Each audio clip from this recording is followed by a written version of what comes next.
السلام عليكم أصدقائي. بهذا الفيديو راح نحكي عن طريقة تحديد الجبين وطريقة فصل الشعر بالطريقة الصحيحة بشكل مختصر وسريع للمبتدئين. طلبتوا مني هذا الفيديو، تابعوا الفيديو كامل وركزوا على الخطوات والمعلومات اللي راح نحكي عنها لحتى تستفيدوا من كامل الفيديو. وخلونا نبدأ.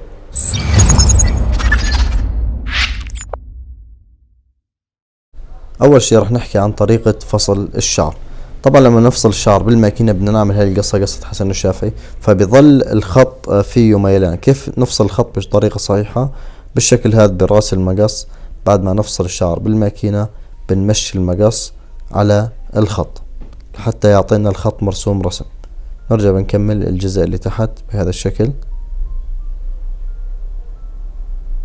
نلاحظ انه الخط الرسم معنا بكل سهولة. اذا في شعر طالع كمان بنقص الشعر بهي الطريقة، الشعر اللي بيكون هيك وقف صغير لحتى يرسم معنا فصلة الشعر. هسه بنجي لتحديد الجبين. طبعا تحديد الجبين بيختلف من زبون لاخر، يعني هذا الزبون يعني جبينه تقريبا عالي مرسوم. نحاول قدر الامكان انه ما ندخل بالشعر كثير، لانه بعد يومين الشعر بيطلع وما بيكون منظره حلو. بالشكل هذا بنركز بالماكينة على راس، بزاوية الماكينة نرسم بهذا الشكل. بدنا تكون الزوايا تقريبا حادة بالشكل هذا، ما تكون مفتوحة هيك.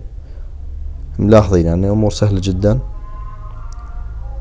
طبعا تقريبا جبينه الشب عنا هون مرسوم بس تنظيف، ولكن في ناس بيجي جبينه مليان شعر، فنحاول قدر الامكان انه نرسمها بس ما ندخل كثير بالشعر مثل ما حكينا. بالشكل هذا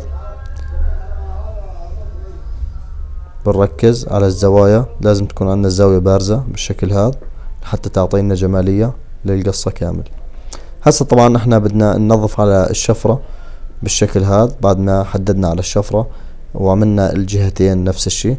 طبعا فيديو تدريج وفيديو مشطو مقص انا نزلته الفيديوهات السابقة، راح اخليكم روابط اسفل الفيديو واول تعليق مثبتات. تحياتي لكم جميعا اصدقائي، والسلام عليكم.